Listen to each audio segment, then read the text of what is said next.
بسم اللہ الرحمن الرحیم۔ نبی کریم صلی اللہ علیہ وسلم نے فرمایا، جن عورتوں میں یہ نشانیاں ہوں وہ بہت بابرکت عورتیں ہوتی ہیں۔ عورت کی بابرکت ہونے کی علامات میں سے یہ ہے کہ نمبر 1، اس کی طرف رشتہ بھیجنے اور رشتہ منظور ہونے میں آسانی ہو۔ نمبر 2، اس کا مہر آسان ہو، یعنی بہت زیادہ پیچیدہ نہ ہو۔ نمبر 3، اس کے ہاں بچوں کی پیدائش میں آسانی ہو۔ جن عورتوں میں یہ نشانیاں پائی جاتی ہیں وہ بہت ہی بابرکت ہوتی ہیں۔ حضرت عائشہ رضی اللہ تعالی عنہا نے ایک دن رسول اللہ صلی اللہ علیہ وسلم سے پوچھا، آپ صلی اللہ علیہ وسلم کی زندگی کا مشکل ترین دن کون سا تھا؟ حضور صلی اللہ علیہ وسلم نے فرمایا، والدہ نے 7 دن دودھ پلایا۔ 8ویں دن دشمن اسلام ابو لہب کی کنیز صوبیہ کو یہ اعزاز حاصل ہوا۔ صوبیہ نے دودھ بھی پلایا اور دیکھ بھال بھی کی۔ یہ چند دن کی دیکھ بھال تھی، یہ چند دن کا دودھ تھا، لیکن ہمارے رسول صلی اللہ علیہ وسلم نے اس احسان کو پوری زندگی یاد رکھا۔ مکہ کا دور تھا تو صوبیہ کو میری ماں کہہ کر پکارتے تھے، ان سے حسن سلوک بھی فرماتے تھے، ان کی مالی معاونت بھی کرتے تھے۔ مدنی دور آیا تو مدینہ سے ابو لہب کی کنیز صوبیہ کے لیے کپڑے اور رقم بھجواتے تھے۔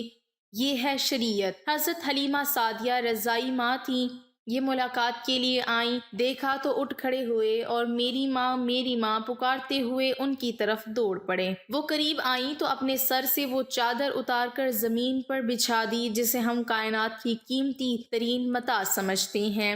اپنی رضائی ماں کو اس پر بٹھایا، غور سے ان کی بات سنی اور ان کی تمام حاجتیں پوری فرما دیں۔ یہ بھی ذہن میں رہے، حضرت حلیمہ سعدیہ نے اسلام قبول نہیں کیا تھا، وہ اپنے پرانے مذہب پر قائم رہی تھیں۔ فتح مکہ کے وقت حضرت حلیمہ کی بہن خدمت میں حاضر ہوئیں، ماں کے بارے میں پوچھا، بتایا گیا وہ انتقال فرما چکی ہیں۔ رسول اللہ صلی اللہ علیہ وسلم کی آنکھوں میں آنسو آ گئے، روتے جاتے تھے اور حضرت حلیمہ کو یاد کرتے جاتے تھے۔ رضائی خالہ کو لباس، سواری اور 100 درہم عنایت کیے۔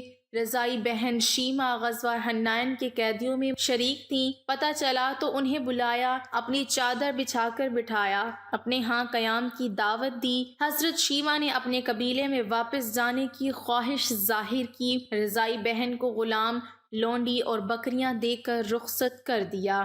یہ بعد ازاں اسلام لے آئیں، یہ ہے شریعت۔ 13 جنگ بدر کے قیدیوں میں پڑھے لکھے کفار بھی شامل تھے۔ ان کافروں کو مسلمانوں کو پڑھانے، لکھانے اور سکھانے کے عوض رہا کیا گیا۔ حضرت زید بن ثابت رضی اللہ تعالی عنہ کو عبرانی سیکھنے کا حکم دیا۔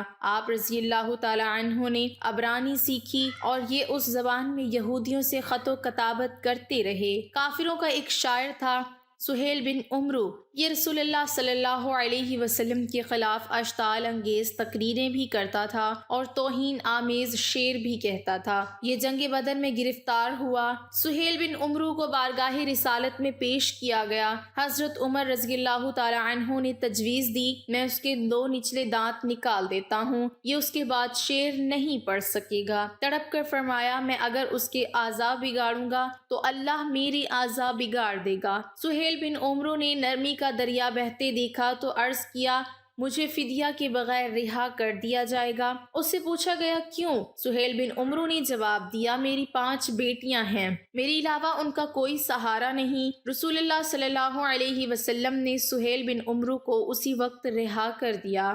سہیل بن عمرو شاعر بھی تھا اور گستاخ رسول صلی اللہ علیہ وسلم بھی، لیکن رحمت للعالمین صلی اللہ علیہ وسلم کی غیرت نے گوارا نہ کیا یہ 5 بچیوں کے کفیل کو قید میں رکھیں یا پھر اس کے 2 دانت توڑ دیں۔ یہ ہے شریعت۔ غزوہ خندق کا واقعہ ملاحظہ کیجئے۔ عمرو بن عبدود مشرک بھی تھا، ظالم بھی، اور کفار کی طرف سے مدینہ پر حملہ آور بھی۔ جنگ کے دوران عمرو بن عبدود مارا گیا، اس کی لاش تڑپ کر خندق میں گر گئی۔ کفار اس کی لاش نکالنا چاہتے تھے لیکن انہیں خطرہ تھا مسلمان ان پر تیر برسا دیں گے۔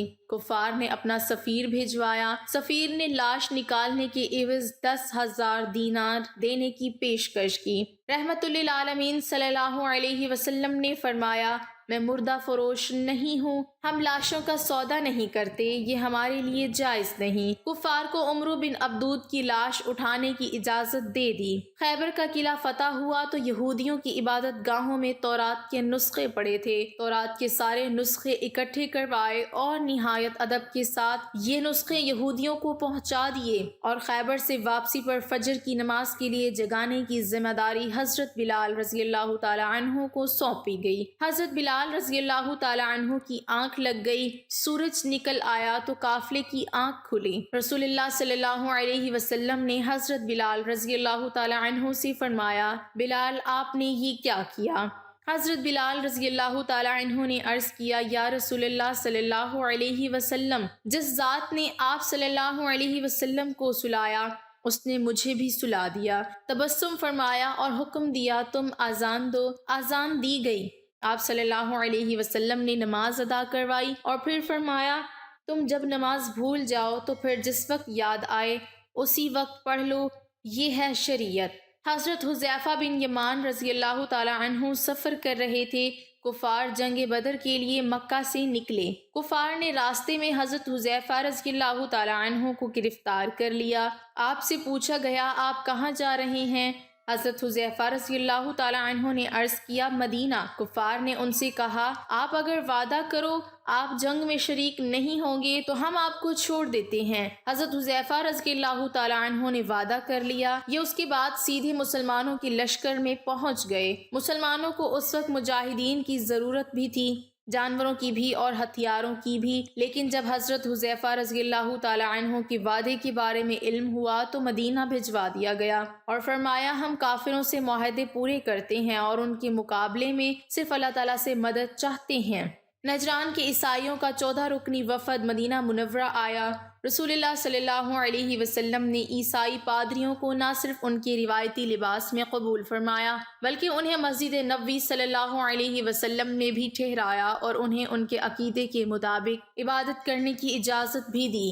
یہ عیسائی وفد جتنا عرصہ مدینہ میں رہا، یہ مسجد نبوی صلی اللہ علیہ وسلم میں مقیم رہا اور مشرق کی طرف منہ کر کے عبادت کرتا رہا۔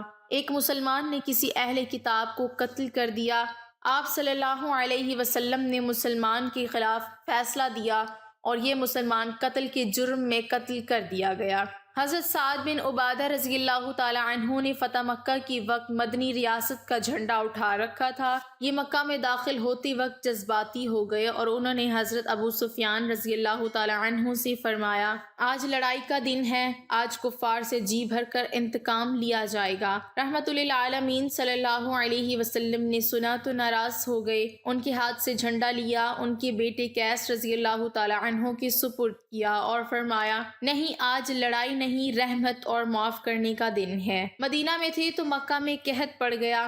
مدینے سے رقم جمع کی، خوراک اور کپڑے اکٹھے کیے اور یہ سامان مکہ بھجوا دیا، اور ساتھ ہی اپنے اتحادی قبائل کو ہدایت کی، مکہ کے لوگوں پر برا وقت ہے، آپ لوگ ان سے تجارت ختم نہ کریں۔ مدینہ کے یہودی اکثر مسلمانوں سے یہ بحث چھیڑ دیتے تھے، نبی اکرم صلی اللہ علیہ وسلم فضیلت میں بلند ہیں یا حضرت موسیٰ علیہ السلام۔ یہ معاملہ جب بھی دربار رسالت میں پیش ہوتا، رسول اللہ صلی اللہ علیہ وسلم مسلمانوں سے فرماتے، آپ لوگ اس بحث سے پرہیز کیا کریں۔ سماسہ بن آسال نے رسول اللہ صلی اللہ علیہ وسلم کو قتل کرنے کا اعلان کر رکھا تھا۔ یہ گرفتار ہو گیا، اسلام قبول کرنے کی دعوت دی، اس نے انکار کر دیا۔ یہ 3 دن قید میں رہا، اسے 3 دن دعوت دی جاتی رہی۔ یہ مذہب بدلنے پر تیار نہ ہوا تو اسے چھوڑ دیا گیا۔ اس نے راستے میں غسل کیا، نیا لباس پہنا، واپس آیا اور دست مبارک پر بیعت کر لی۔ ابو العاص بن ربیع رحمۃ للعالمین صلی اللہ علیہ وسلم کے داماد تھے۔ رسول اللہ صلی اللہ علیہ وسلم کی صاحبزادی حضرت زینب رضی اللہ تعالی عنہا ان کی عقد میں تھیں۔ یہ کافر تھے، یہ تجارتی قافلے کے ساتھ شام سے واپس مکہ جا رہے تھے۔ مسلمانوں نے قافلے کا مال چھین لیا، یہ فرار ہو کر مدینے آ گئے اور حضرت زینب رضی اللہ تعالی عنہا کے گھر پناہ لے لی۔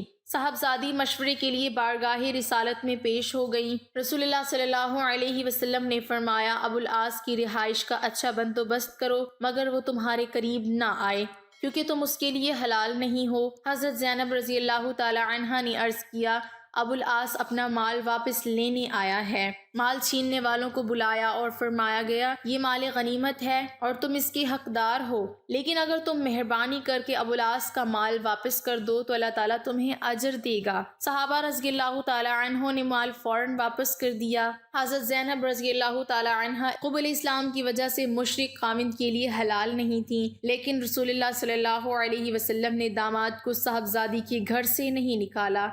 یہ ہے شریعت۔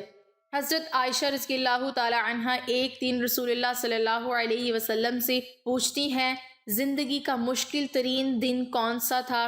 فرمایا وہ دن جب میں طائف گیا اور عبد یا لیل نے شہر کے بچے جمع کر کے مجھ پر پتھر برسائے۔ میں اس دن کی سختی نہیں بھول سکتا۔ عبد یا لیل طائف کا سردار تھا۔ اس نے رسول اللہ صلی اللہ علیہ وسلم پر اتنا ظلم کیا تھا کہ اللہ تعالیٰ کی رحمت بھی جلال میں آ گئی۔ حضرت جبرائیل امین علیہ السلام تشریف لائے اور عرض کیا اگر اجازت دیں تو ہم اس پوری شہر کو دو پہاڑوں کے درمیان پیس دیں۔ یہ سیرت کا اس نوعیت کا واحد واقعہ تھا کہ جبرائیل امین علیہ السلام نے گستاخ رسول پر کسی بستی کو تباہ کرنے کی پیشکش کی ہو اور عبد یا لیل اس ظلم کی وجہ تھا۔ عبد یا لیل ایک بار طائف کے لوگوں کا وفد لے کر مدینہ منورہ آیا۔ رسول اللہ صلی اللہ علیہ وسلم نے مسجد نبوی صلی اللہ علیہ وسلم میں اس کا خیمہ لگایا اور عبد یا لیل جتنے دن مدینہ میں رہا رسول اللہ صلی اللہ علیہ وسلم ہر روز نماز عشاء کے بعد اس کے پاس جاتے، اس کا حال احوال پوچھتے، اس کے ساتھ گفتگو کرتے اور اس کی دل جوئی کرتے۔ عبداللہ بن ابی منافق اعظم تھا، یہ فوت ہوا تو اس کی تدفین کے لیے اپنا کرتا مبارک بھی دیا، اس کی نماز جنازہ بھی پڑھائی اور یہ بھی فرمایا میری 70 دعاؤں سے اگر اس کی مغفرت ہو سکتی تو میں 70 مرتبہ سے زیادہ اس کے لیے دعا کرتا۔ یہ ہے شریعت۔ مدینہ کی حدود میں آپ کی حیات میں 9 مسجدیں تعمیر ہوئیں۔ آپ صلی اللہ علیہ وسلم نے فرمایا تم اگر کہیں مسجد دیکھو یا اذان کی آواز سنو تو وہاں کسی شخص کو قتل نہ کرو۔ یہ ہے شریعت۔ ایک صحابی رضی اللہ تعالیٰ عنہ نے عرض کیا یا رسول اللہ صلی اللہ علیہ وسلم مجھے کوئی نصیحت فرمائیں۔ جواب دیا غصہ نہ کرو۔ وہ بار بار پوچھتا رہا، آپ صلی اللہ علیہ وسلم ہر بار جواب دیتے غصہ نہ کرو۔ یہ ہے شریعت۔ اور اللہ تعالیٰ نے ایک جگہ رسول اللہ صلی اللہ علیہ وسلم کے بارے میں فرمایا پیغمبر صلی اللہ علیہ وسلم اللہ کی بڑی رحمت ہیں، آپ لوگوں کے لیے بڑے نرم مزاج واقع ہوئے ہیں، آپ تند خو اور سنگ دل ہوتے تو یہ سب آپ کے گرد و پیش سے جھٹ جاتے۔ اور یہ ہے شریعت۔ لیکن ہم لوگ نہ جانے کون سی شریعت تلاش کر رہے ہیں، ہم کس شریعت کا مطالبہ کر رہے ہیں۔ تو ناظرین ویڈیو اچھی لگے تو لائک ضرور کیجیے گا اور شیئر بھی کیجیے گا، اور اگر ابھی تک آپ نے ہمارے چینل کو سبسکرائب نہیں کیا ہے تو پلیز ہمارے چینل کو سبسکرائب کریں اور ساتھ ہی لگی بیل کے بٹن کو بھی دبائیں تاکہ آئندہ آنے والی ہر ویڈیو کا نوٹیفیکیشن آپ کو بر وقت ملتا رہے۔ اللہ تعالی ہم سب کا حامی و ناصر ہو، آمین ثم آمین۔